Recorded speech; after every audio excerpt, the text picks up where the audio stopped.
Você sabia que esta viúva vive em uma caverna de árvore por culpa de seu marido falecido?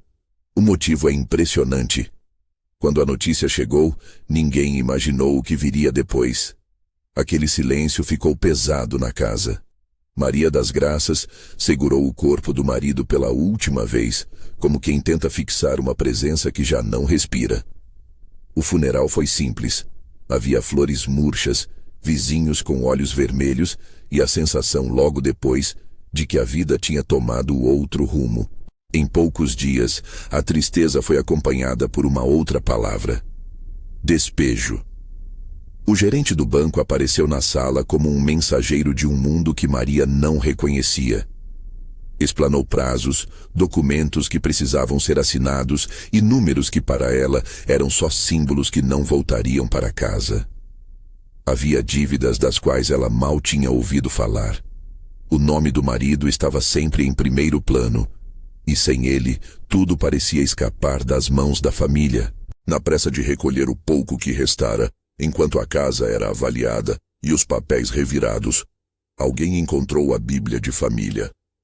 Era uma edição de capa surrada, com as páginas amareladas pelos anos de mãos que rezaram e folhearam.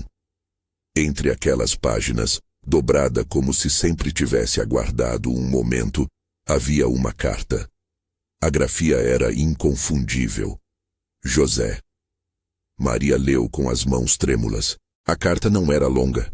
Era um recado direto, quase uma ordem de quem sabia o tamanho do risco e queria, mais do que deixar instruções, oferecer um caminho.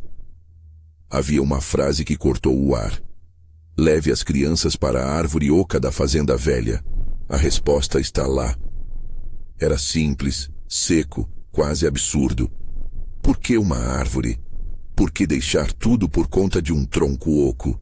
E mais importante, por que não havia falado disso antes? Maria segurou a carta contra o peito e sentiu, pela primeira vez desde o enterro, um fio de decisão se formar. As contas apertavam, a casa poderia ser tomada em questão de dias. 5 crianças dependiam dela. Ir para a tal árvore parecia uma loucura, e ao mesmo tempo, parecia a única escolha que restava. Se essa história está te prendendo, comenta aqui de qual cidade você está. Quero saber quem está vendo isso agora. No dia seguinte, com uma mochila pequena e um cobertor enrolado, Maria chamou as crianças. Júlia, a filha mais velha, assumiu o tom de coragem. Ela tinha 12 anos e naquela manhã carregou mais do que uma mochila. Levou o peso de decidir se iriam confiar ou não nas últimas vontades do pai. Pedro, então com 9, teve o olhar fechado como um homem pequeno. Ana Clara, a mais sensível, abraçou a boneca com força. Lucas, curioso demais para entender tudo, fez 1000 perguntas. Miguel, o bebê, era calma e cheio de fome. Maria sentiu um nó no peito, mas lembrou as palavras do marido e, com passos que pareciam marteladas no chão, pôs-se a caminho. A fazenda velha ficava a 1 hora de caminhada da cidade mais próxima, por trilhas que o tempo tinha coberto com folhas e memórias. A estrada de terra subia e descambava, e o sol queimava o fim de tarde quando, finalmente, o jequitibá apareceu entre as outras árvores, enorme, como quem carrega séculos no tronco. Sua casca era grossa, cheia de sulcos, e tinha uma boca escura, um buraco grande o bastante para um homem curvar-se e entrar. Parecia um portal antigo. Ali, os ventos pareciam cantar de forma diferente. Havia cheiro de terra úmida e madeira velha, e o som distante de um riacho. Quando Maria se aproximou, o coração quis saltar. A entrada da caverna na árvore era menor do que imaginara, e a sombra que saía dali parecia ter uma vida própria. As crianças olharam uma para a outra e, por um segundo, o tempo encolheu. Quem veria uma mãe metendo 5 filhos numa árvore oca como se fosse abrigo? Mas a carta dizia, resposta, e no rosto de Maria havia cansaço demais para voltar atrás. No interior, a escuridão não era total. Havia vestígios de algo que alguém há pouco tempo havia deixado com cuidado. Um lampião, parado no chão, tinha um brilho fraco, como se estivesse guardado para uma noite como aquela. Perto dele, prateleiras improvisadas suportavam potes, um pano limpo e pequenas caixas. No fundo, uma caixa de madeira fechada com corda. O ar cheirava a óleo e papel envelhecido. Maria acendeu o lampião com mãos que tremiam mais por expectativa do que por frio. A luz revelou marcas no chão, um pequeno colchão dobrado e sobre ele um diário de lombada gasta. Ao abrir o diário, as letras de José pularam como se tivessem intenção. Ele escrevera com pressa e calma ao mesmo tempo, alguém que planeja no silêncio. Entre páginas havia notas, nomes riscados, datas que não eram todas claras, mapas rabiscados de canteiros e desenhos de plantio. José descrevia tentativas, pequenos êxitos, contratos que ainda eram indefinidos no que dizia respeito a prazos. Mas havia um fio. Ele vinha trabalhando para, de alguma forma, assegurar a terra. Mais do que promessa, aquelas páginas continham um método. Sementes, registros, planos e a indicação de que algo estava enterrado perto do Jequitibá. Havia também um trecho curto e direto. Uma frase que José deixara como legado. Se eu não puder estar, façam o que está aqui e não tenham pressa em deixar tudo pelo medo. Ler aquilo fez Maria segurar o peito. Não era apenas uma recomendação, era instrução prática, e foi lida com a voz baixa, quase sussurrada por Júlia. A menina mais velha lia como quem tenta dar sentido à própria sobrevivência. Naquele primeiro momento, dentro do tronco, emoção e raciocínio se misturaram. A caverna era um abrigo improvisado, mas também parecia preparada para ser um local de trabalho. Em um canto, bolsas plásticas com pacotes de sementes, milho, feijão, mandioca pequena e envelopes com nomes escritos à mão. Ferramentas enferrujadas, mas funcionais, repousavam encostadas na parede de madeira. Havia ainda uma caixa de metal com moedas e notas enroladas. Não muito, só o suficiente para cobrir despesas imediatas e um bilhete, para o começo. Nada ali cheirava a mágica. Tudo cheirava a planejamento. José não deixara um tesouro que nasce do nada. Deixara algo que podia florescer com mãos que trabalhassem. Isso era a diferença entre milagre e estratégia, entre um sopro de sorte e um mapa. Maria entendeu que seu marido havia pensado nos passos que viriam depois de sua ausência. E isso, por si só, produziu um misto de gratidão e uma culpa calcada em perguntas. Por que não tinha sabido disso antes? Por que ele guardou tanto segredo? As crianças vasculharam tudo com olhos atentos. Júlia encontrou um caderno menor, com contas e nomes de pessoas da comunidade anotadas. Pedro, que sempre fora bom de olhar, achou uma caixa menor, onde havia fitas com instruções sobre como montar canteiros e como cuidar das galinhas. Ana Clara manteve-se perto de Maria, como se o corpo da mãe fosse o único lugar seguro. Lucas apontou para um saco de ração pequeno. Miguel, ainda com a mamadeira na boca, dormiu como se fosse o único que não estivesse preocupado. Maria sentou-se no chão de terra batida dentro do tronco e deixou que as palavras do diário penetrassem. José escrevera sobre noites sem dormir, sobre conversas com pessoas cujos nomes estavam ali, porém sem explicar exatamente acordos jurídicos ou prazos específicos. Houve até notas em que ele chamava a fazenda de Fazenda Velha e citava a esperança de registrar tudo em nome de Maria. Em outras passagens, José anotava que havia um lugar, enterrado não muito longe das raízes, onde guardara papéis importantes. À medida que as luzes do lampião tremeluziam, Maria entendeu que a caverna tinha 2 papéis. Era abrigo imediato e também biblioteca de um plano. O que aquela descoberta exigia agora era coragem prática. Descobrir os documentos, encontrar as sementes, usar o pouco dinheiro, confiar em vizinhos e, sobretudo, transformar informação em trabalho. Na noite que se seguiu, enquanto as crianças dormiam encostadas umas nas outras, Maria escreveu em um pedaço de papel as tarefas do dia seguinte. Não orou com o fervor de quem espera milagres, mas fez algo que parecia ainda mais necessário. Confeccionou um plano curto, passo a passo. Primeiro, procurar os documentos enterrados. Segundo, registrar contato com vizinhos. Terceiro, ver o que poderia plantar ainda naquela estação. Por fim, conseguir uma tampa para a cabeça das crianças. Uma casinha, ainda que provisória. Quando a primeira luz apareceu na manhã, o Jequitibá parecia outro. A árvore se erguia silenciosa, como se tivesse consciência do que nela estava nascendo. Maria e as crianças, de luvas improvisadas e com uma pá emprestada de um vizinho que acordara cedo para espiar, começaram a cavar ao redor das raízes, seguindo as marcações que José tinha desenhado no diário. O trabalho era duro. A terra grudava nas mãos, as raízes interrompiam cada movimento, e o calor do dia fazia todo o esforço parecer mais longo. Por horas, nada além de terra velha. Por instantes, a dúvida crescia novamente. E se aquilo fosse apenas a última fantasia de um homem que quis deixar algo romântico em vez de útil? Mas então, a pá bateu em madeira. Um baque seco, seguido de um som que parecia um suspiro saindo da terra. Desenterraram uma caixa de metal pequena, com bordas corroídas pelo tempo, mas ainda íntegra.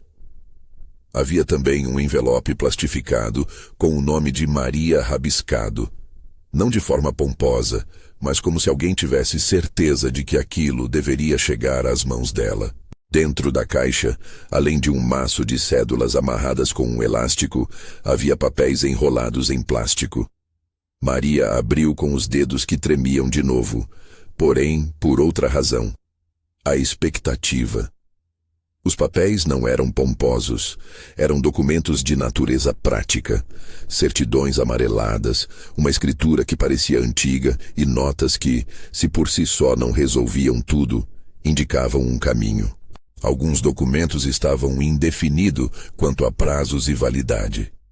Outras folhas traziam nomes de pessoas que poderiam testemunhar, e um mapa com anotações de onde procurar mais. Nada era uma garantia final, mas tudo era uma pista concreta. A descoberta puxou a família para um estado bipartido. Esperança vigilante. Havia dinheiro para o imediato, sementes para o começo e documentos que apontavam para possibilidades reais. José, em seu diário, tinha previsto um cenário em que a família precisaria agir com calma, sem pressa, sem desespero.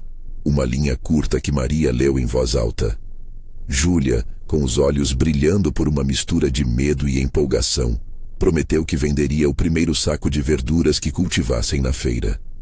Pedro, que tinha o dom de arrumar problemas em pequenos gestos práticos, começou a pensar em cercar um espaço para as galinhas. Ainda assim, havia perguntas sem resposta.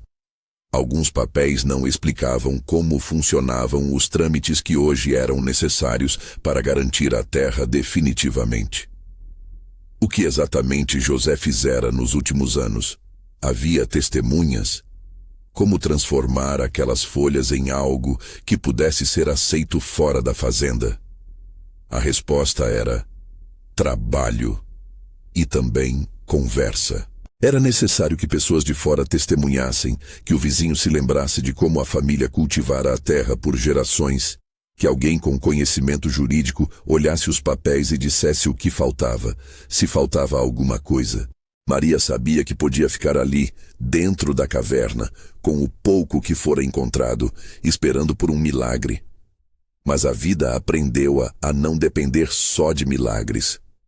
O que José deixou era um ponto de partida, uma herança que vinha embrulhada em pragmatismo, em fichas, em sementes, em uma conta pouquíssima, mas que seria suficiente para comprar comedouro e quase nada mais. Era um plano de quem sempre olhou adiante, de quem não queria que a família se perdesse quando ele parasse de respirar. Os dias que vieram foram um borrão de esforço. Plantaram os primeiros canteiros ao redor do Jequitibá, usando madeiras que acharam por perto para cercar a terra. A horta nasceu devagar, com brotos pequenos que pareciam frágeis diante de olhares tão ansiosos.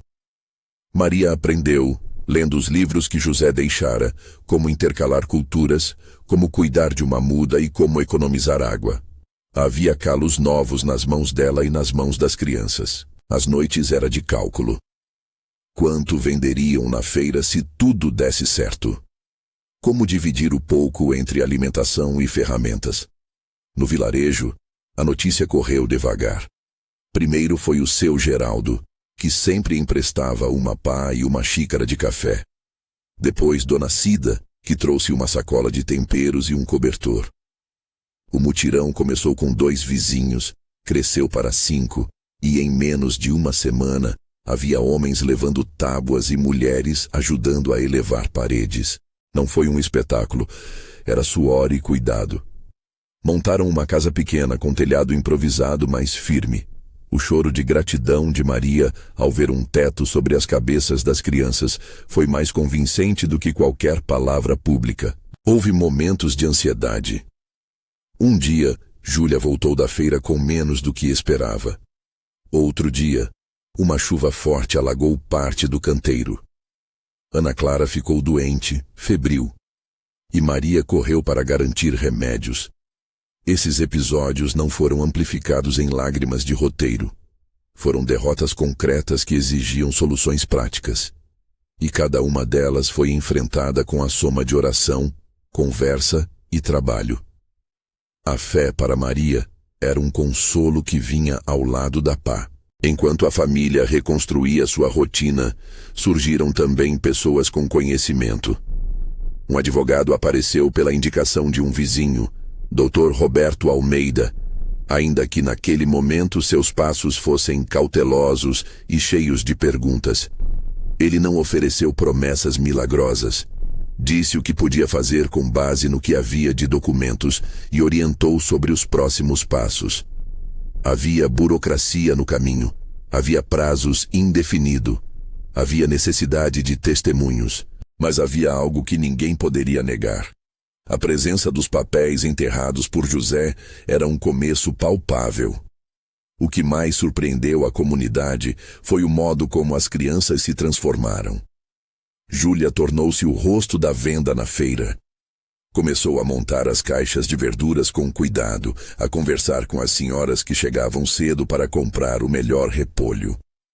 Pedro ficou com as pequenas tarefas de cuidar das galinhas e de consertar cercas. Lucas achou prazer em catalogar sementes e organizar os livros deixados pelo pai. Ana Clara, com a saúde recorrendo aos cuidados de vizinhos, era o motivo diário para que todos trabalhassem com mais afinco. Vamos ser claros. Nada daquilo foi fácil nem bonito em sentido romântico.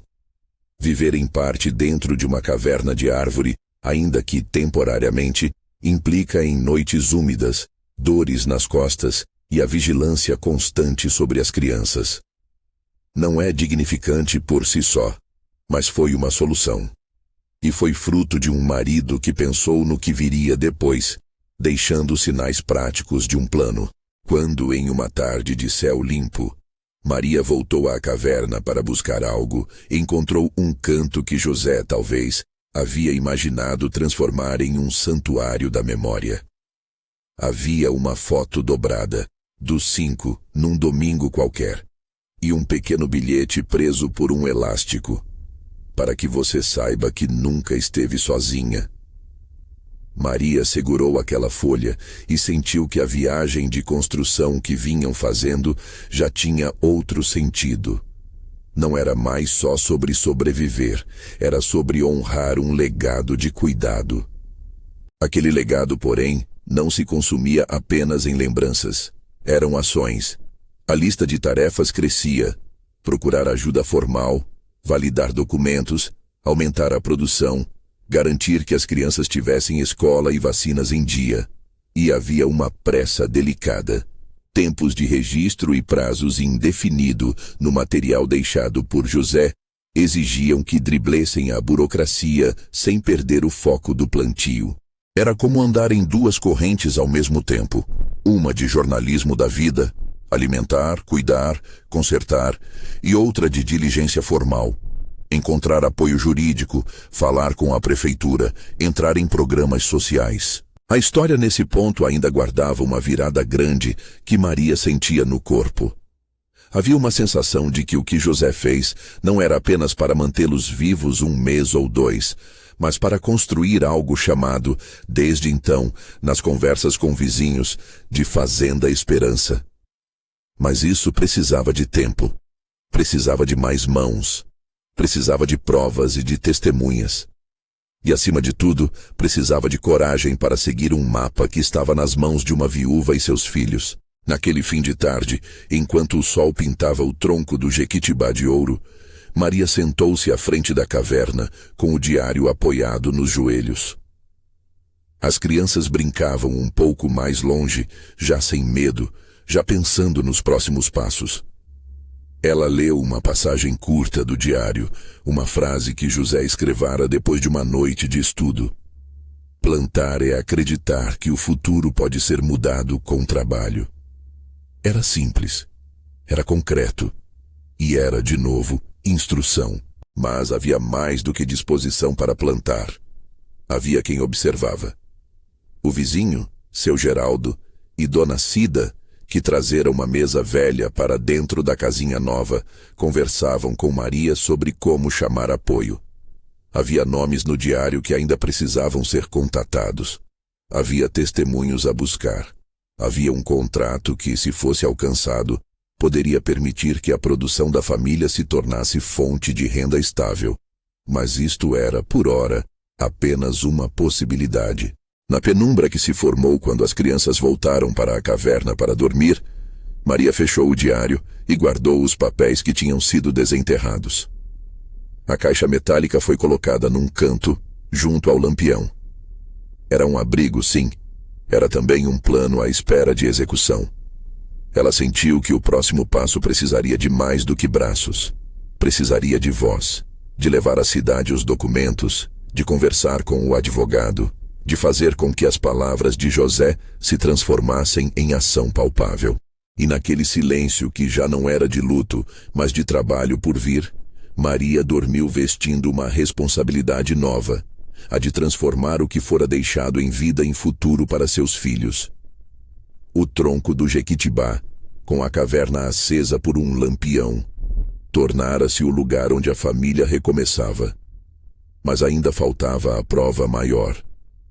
Conseguir que fora dali o mundo reconhecesse aquilo como um caminho legítimo para permanecerem na terra. Era uma tarefa longa, era humana, e começava ali, naquele pedaço de madeira e terra, com um diário surrado, algumas sementes e um fio de certeza de que José não deixara a família ao acaso. Quando a manhã clareou de novo sobre o Jequitibá, Maria já estava de pé antes das aves despertarem. A caixa metálica, o diário e os papéis descansavam sobre uma tábua, cobertos por um pano que cheirava a óleo e terra. Havia cansaço nos ombros dela, mas havia também uma determinação que não existira nas primeiras horas do luto. Aquela determinação transformou os passos dela em um roteiro. Levar os papéis à cidade, falar com quem pudesse ajudar, trazer testemunhas que lembrassem do trabalho antigo na terra e, se possível, encontrar um advogado que aceitasse olhar para aquilo como ponto de partida. Foi seu Geraldo quem ofereceu sem alarde a carroça que tinha. Veio com o barulho tranquilo dos cascos e com duas palavras que aqueceram Maria mais do que o sol nascente. Vamos. No caminho, as crianças dormiam nos bancos cobertos com mantas. Júlia, acordando, torcia o rosto para a janela, observando o tronco do Jequitibá, que ficava cada vez menor na distância. Houve no percurso perguntas com vozes mansas. Vai dar certo, mãe? Maria respondeu com um aceno e uma frase que era mais um compromisso consigo mesma do que uma promessa. A gente tenta. Na prefeitura, a fila tinha rostos conhecidos. O espaço cheirava a café e a rotina lenta de um serviço público de cidade pequena. Maria entrou com a caixa, as mãos sujas de terra, e esperou até ser chamada. Foi então que apareceu o nome que estava anotado no diário, o que uma vizinha mencionara em voz baixa: Dr. Roberto Almeida. Ele atendeu não como um salvador, mas com a paciência de quem sabe que documentos são mapas e que mapas, por mais incompletos que sejam, precisam ser lidos com cuidado. O advogado olhou os papéis sem pressa. Não falou de milagres, falou de possibilidades.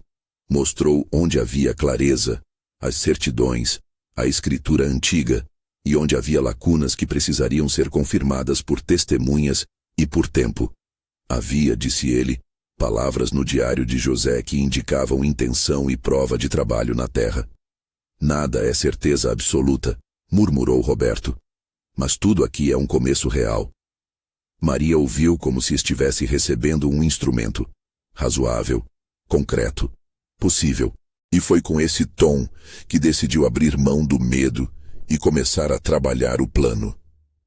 As testemunhas apareceram uma a uma. Seu Geraldo, que lembrava dos primeiros canteiros da família. Dona Cida, que contava histórias de quando José era menino e ajudava os pais. Um antigo vizinho que se lembrava de um título antigo no nome de uma família que sempre plantara ali. Cada depoimento não era um documento assinado por uma caneta elegante. Eram memórias teimosas, pedaços de vida depositados como prova de um trabalho que existira. Era humilhante, ao mesmo tempo, e bonito. Maria sentia que a comunidade devolvia com palavras a história que precisara ser salva. Enquanto isso, no campo, o mutirão já começara a se formar. Não foi uma mobilização organizada por edital, nem um exército pago. Foi uma sucessão de gestos simples. Um homem foi buscar tábuas, uma mulher trouxe 2 cestas de cimento, outro trouxe uma lona. Homens que Maria mal conhecia levantaram paredes como se erguessem uma promessa. As crianças ajudavam com pequenas tarefas. Carregavam pregos, seguravam martelos leves, traziam água. Havia um ritmo, uma espécie de música prática que brotava dos corpos. Com as tábuas apoiadas, a casa começou a tomar forma. Uma casa modesta, com um pequeno alpendre onde caberia uma mesa e muitas conversas. A construção foi também uma escola. Maria aprendeu a medir vigas. Júlia aprendeu a dar o tom de voz certo com o feirante. Pedro, que antes só conhecia o cuidado com galhos e pedras, aprendeu a consertar a porteira. O mutirão teve momentos de riso e momentos silenciosos. Quando alguém lembrava de José, com uma frase curta, ou quando as crianças iam buscar água e voltavam em passos mais leves. A cozinha coletiva, improvisada sob uma lona, provou ser o coração do trabalho. Panelas fervendo, mãos amassando massa, troncos de conversa que aqueciam a noite. O primeiro plantio foi pequeno, mas foi feito com precisão. Usaram as sementes encontradas na caixa: milho, feijão, algumas mudas de hortaliças. Aprenderam a preparar o solo como se seguissem um manual que era ao mesmo tempo técnico e íntimo. José deixara anotações sobre rotação de culturas e sobre míseros truques de economia de água. Nada mágico, apenas ciência de mão de lavoura. Maria e as crianças seguiram aquelas instruções por dias. Quando as primeiras folhas romperam a superfície, houve um silêncio coletivo carregado de alívio e espanto. A horta respirava vida. Júlia foi na semana seguinte à feira com a primeira caixa de verduras. Era um nervosismo que se misturava a um orgulho novo. Montou as caixas com capricho, colocou uma etiqueta escrita à mão e foi conversando com as senhoras que já conhecia do mercado. Algumas compraram por pena, outras pelo gosto do cheiro fresco. Uma cliente recomendou o produto para a merenda de uma escola pequena. Outra elogiou a uniformidade dos pés de alface. A venda foi modesta, mas foi real. Júlia voltou com umas moedas e um sorriso que parecia carregar a resposta de que algo naquele rumo poderia existir. Nem tudo foi avanço liso. Uma chuva forte, fora de época, quase lava o trabalho de um mês. A água carregou barro para dentro dos canteiros e fez com que parte do plantio tivesse que ser refeito. Ana Clara teve febre numa noite de vento cortante, e Maria, com o bebê no colo, foi até a cidade atrás de um remédio que hoje soava como luxo. Essas derrotas ensinaram sobre a fragilidade do começo. Não foi uma única perda que os derrubou. Foram as pequenas ameaças, as dúvidas que vinham com cada tempestade. Mas cada vez, a resposta viria na soma das mãos. Vizinhos que traziam remédios, quem emprestava um cobertor, uma senhora que doou um pedaço de terra para se plantar mandioca. A presença do advogado se tornou mais constante. Dr. Roberto passou a ser alguém que, além de juntar papéis, orientava Maria sobre onde procurar apoio. Ele não prometeu atalhos. Explicou que eram necessárias conversas com a prefeitura, que haveria etapas indefinido.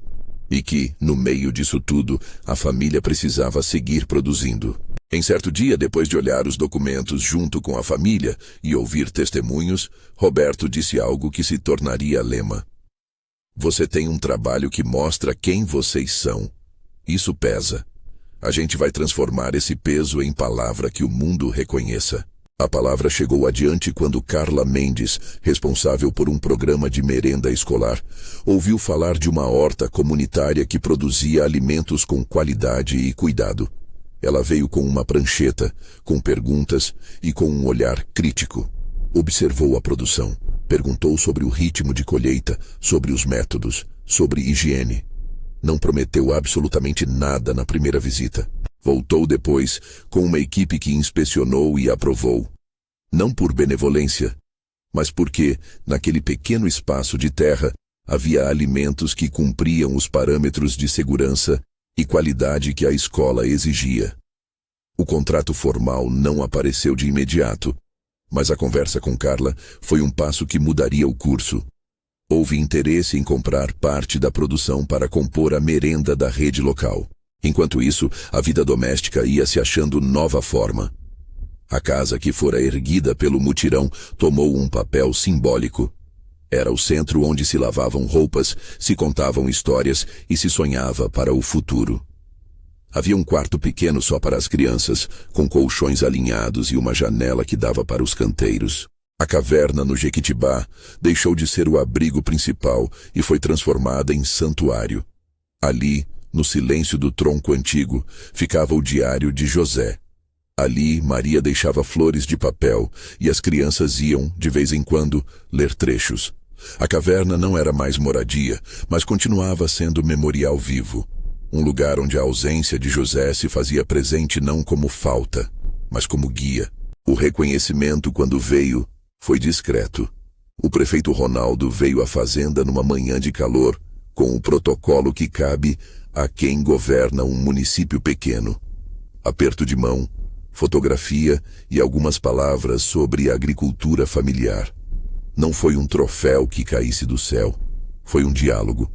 Havia interesse da prefeitura em garantir fornecedores locais para a merenda escolar e, ao mesmo tempo, havia regras que deviam ser cumpridas. Foi ali que se assinaram, em um papel sem cifras mencionadas em voz alta, alguns compromissos.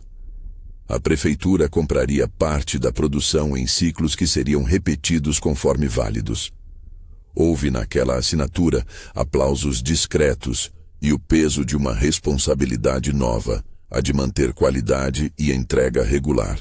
O contrato com a prefeitura não transformou a vida da família num conto de ascensão rápida. Trouxe disciplina, trouxe rotinas de colheita, embalagens, controle de qualidade. Trouxe também uma necessidade de planejamento que José sempre priorizara no diário. Produzir em ciclos, reservar sementes, calcular mão de obra. Maria aprendeu a contabilizar coisas que antes eram somas domésticas.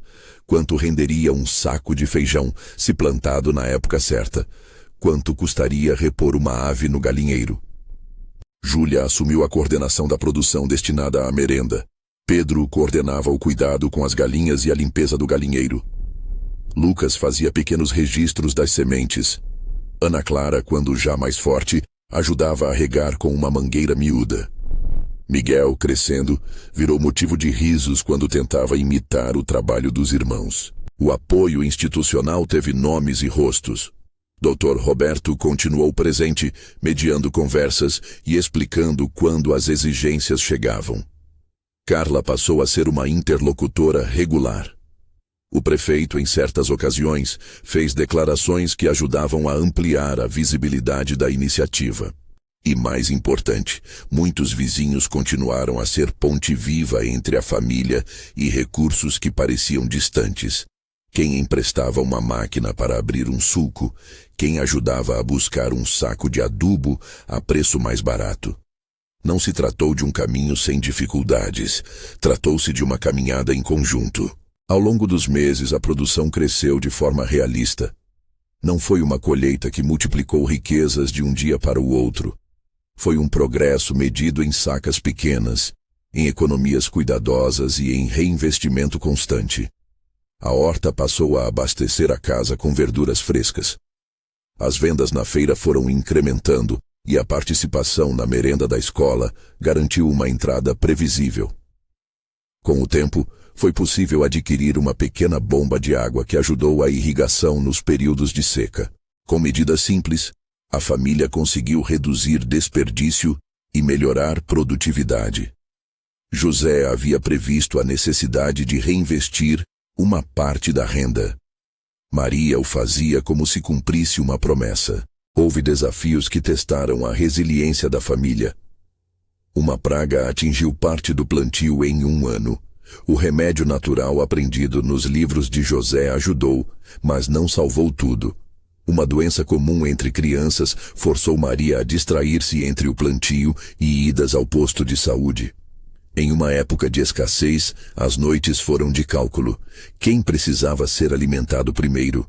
Onde cortar despesas? Essas decisões não eram belas, eram duras. Mas a cada revés, houvesse resposta prática. Conserto de um cano por alguém da vila, uma doação de sementes por um agricultor que se lembrava de quando precisou. Isso tudo somou mais do que palavras de consolo. O tempo foi fazendo sua parte. 2 anos depois do dia em que a família entrou no tronco do Jequitibá, a paisagem tinha mudado de modo visível. A casa que nasceu do mutirão agora estava pintada de uma cor clara. As crianças cresciam com roupas que já não eram sempre remendadas à pressa. Havia uma placa modesta à beira da estrada. Fazenda Esperança. Escrita à mão por Júlia e depois substituída por uma placa simples, mas firme, que anunciava a produção local. O galinheiro tinha mais aves, o canteiro expandira e a feira recebia caixas bem organizadas com o selo de qualidade que Carla ajudara a compor. As vendas não eram abundância, eram previsibilidade. O nome Fazenda Esperança não foi escolhido por ostentação. Veio de conversa entre vizinhos, de um jeito de transformar o trabalho de José e a luta de Maria em algo que as pessoas pudessem mencionar com orgulho. Havia naquele nome um reconhecimento comunitário, a história de uma família que resistira e abriu espaço para outros se inspirarem. E como em toda história que cresce, nasceram oportunidades de multiplicar conhecimento. Maria passou a receber visitas de outras mulheres que queriam aprender a fazer canteiros, a conservar sementes e a montar pequenas embalagens para venda. O diário de José, guardado na caverna, foi manuseado com cuidado e servido aos aprendizes como um compêndio de práticas que transformavam trabalho em resultado. Em uma tarde de vento ameno, Maria levou as crianças de volta à caverna para um ritual que já estava virando costume. Ler o diário em voz alta e acrescentar novas páginas. A caverna, com o lampião agora sempre apagado, tinha uma cadeira para quem viesse meditar. Ali, Maria escreveu suas primeiras linhas no toque do próprio coração. Um agradecimento por cada gesto recebido e a promessa de manter vivo o plano prático de José. Era uma escrita simples, sem pretensões literárias, mas cheia de decisão. Ensinar o que aprenderam, reinvestir, documentar as produções e manter a memória de José presente como guia e não como sombra. As crianças também passaram a contribuir para esse diário coletivo. Júlia registrava quantidades vendidas e quem eram os compradores regulares. Pedro desenhava plantas novas que queria testar. Lucas catalogava sementes como se fossem pequenos tesouros. Esses registros eram preciosos porque transformavam ação em memória e memória em ferramenta. Maria percebia que, ao ensinar os filhos a escrever números e a cuidar de ciclos, estava garantindo que o futuro da família não dependesse de um único adulto, mas de uma comunidade de capacidades. O reconhecimento público transformou-se também em bastidores práticos. Dr. Roberto celebrou quando alguns documentos puderam ser formalizados, indefinido, quando testemunhas foram ouvidas e quando a prefeitura consolidou o acordo de compras para as merendas. Ele não comemora com fogos, comemorava com relatórios entregues e protocolos cumpridos. E Maria, ao vê-lo fechar pastas na mesa do escritório, sentia que as vitórias eram feitas de papéis e de arreios, de encontros e de paciência. O que mais comovia, talvez, fosse ver como as crianças transformaram a dor da perda em responsabilidade. Júlia, agora adolescente, tomou a dianteira em programas de formação que a prefeitura ofereceu para jovens empreendedores. Aprendeu a calcular custos e a negociar preços. Pedro, que crescia com mãos firmes, tornou-se referência na manutenção das cercas e na saúde das aves. Lucas, com uma curiosidade que não se cansava, passou a catalogar pragas e remédios naturais. Ana Clara recuperou a saúde e frequentemente brincava na sombra, sendo também promessa de uma geração que cresceria com menos medo. Miguel, que começara a beber, agora corria pelos canteiros, tentando pegar uma folha com a mesma seriedade com que percebia um novo som.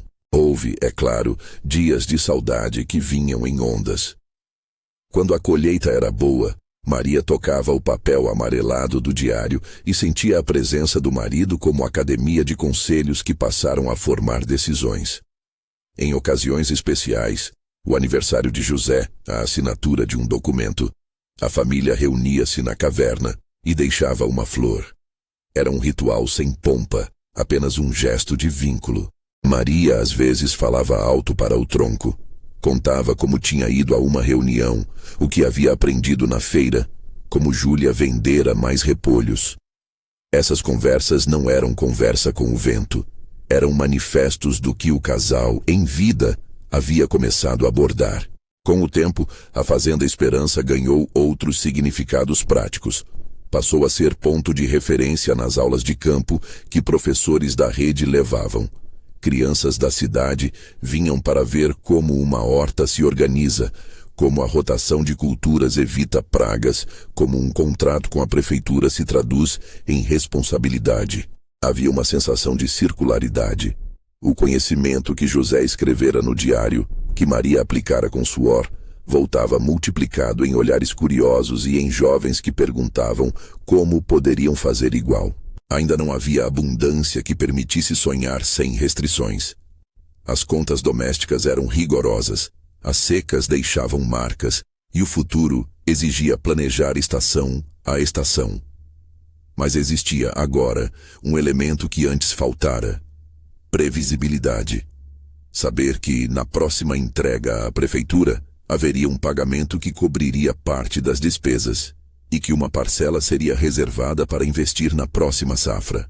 Saber que uma rede de pessoas, das vizinhas que traziam uma xícara de açúcar aos técnicos que orientavam, estava pronta para ser acionada. Esses elementos não eram milagres, eram consequência de planejamento, do trabalho e da solidariedade organizada. No ano em que a Fazenda Esperança completou seu segundo aniversário informal, houve uma pequena festa. Não teve convidados ilustres além do prefeito Ronaldo e de Carla Mendes, que vieram com um bolo simples, com um violão e com flores de campo. Havia um banquete modesto, saladas da horta, galinha criada na propriedade, pão feito por Dona Cida. As crianças cantaram uma música improvisada. Maria subiu numa caixa, olhou para os rostos que a cercavam e falou poucas frases, cheias de verdade. Lembrou de José, lembrou das noites no tronco, agradeceu a cada gesto e disse que a fazenda agora seria também escola. As palavras dela não foram retórica, foram convite. Convidou quem quisesse aprender a plantar, a conservar e a transformar trabalho em sustento para vir e passar uma temporada ali. Muitas mãos, percebeu, poderiam multiplicar o que uma família sozinha sequer sonharia. Depois da celebração, quando a maioria foi embora e o luar caía curvo sobre o tronco do jequitibá, Maria levou o diário de José para a caverna como tinha feito tantos aniversários. Acendeu uma lamparina e, em silêncio, leu um trecho curto que sempre a fazia respirar fundo. Plantar é acreditar que o futuro pode ser mudado com trabalho. Ela fechou os olhos. Não havia vergonha na memória, havia disciplina. Pegou uma caneta e, com letra firme, acrescentou uma página ao lado das escritas do marido. Ali escreveu não um lamento, mas instruções práticas sobre como manejar a entrega à escola, quais datas eram mais sensíveis para plantio, como registrar vendas. Era uma continuidade que se expressava em atos. O epílogo daquela jornada não foi um ponto final, mas uma linha contínua. A Fazenda Esperança seguiu crescendo em círculos. Pessoas vinham para aprender. Alguns trouxeram pequenas doações, outros buscaram parcerias. Júlia começou a tomar aulas sobre administração básica. Pedro fez um curso rápido sobre manejo de aves. Lucas juntou um caderno onde registrava dias de chuva e dias secos. Maria passou a ser também formadora. Recebia vizinhas e mulheres de vilarejos próximos e ensinava o que aprendera a duras penas. Ao fazê-lo, ela honrava José de uma maneira prática, transformando planejamento e cuidado em legados que ultrapassavam seu próprio núcleo familiar. Aquele jequitibá que fora caverna e abrigo não foi esquecido. Continuou como um memorial vivo, com o diário guardado e com flores que se renovavam. De vez em quando, crianças de outras famílias vinham para ouvir a história. Não apenas o enredo da tragédia, mas a lição de que um homem deixou pistas, sementes e papéis que, articulados por trabalho coletivo, abriram um novo caminho. A narrativa ensinava que planejamento, mesmo feito em segredo, pode ser a diferença entre desaparecer e transformar. Quando a noite desceu sobre a Fazenda Esperança e a última luz do alpendre se apagou, Maria ficou por um momento olhando para o céu. Pensou em como, nos dias mais sombrios, o que sobrou foi o trabalho e as pessoas que apareceram quando foi preciso. Sentiu no corpo o peso dos 2 anos, cansaço e uma paz que não era alívio simples, mas reconhecimento de que a luta tinha valido. Pensou em José e falou baixinho, como se a palavra pudesse atravessar madeira e tempo. Fiz conforme combinamos. Não era bravata, era testemunho. Essa história não termina com riquezas fáceis, nem com milagres que caem do céu. Termina com casas erguidas, com uma caverna que virou santuário, com uma família que aprendeu a transformar dor em planejamento e comunidade. Mostra que uma carta deixada dentro de uma Bíblia não foi um enigma mágico, mas uma ordem prática de um homem que, mesmo sabendo de sua vulnerabilidade, quis salvar o futuro de sua família com esmero. Sementes, papéis, instruções, dinheiro para começar e muito trabalho. E mostra também que a comunidade, quando age junto, pode erguer telhados de esperança. Se esta história tocou você, deixe um like, inscreva-se no canal e conte nos comentários qual momento mais te emocionou. Quero saber de onde você está assistindo e o que achou mais inspirador. Obrigada por acompanhar a jornada de Maria e da Fazenda Esperança.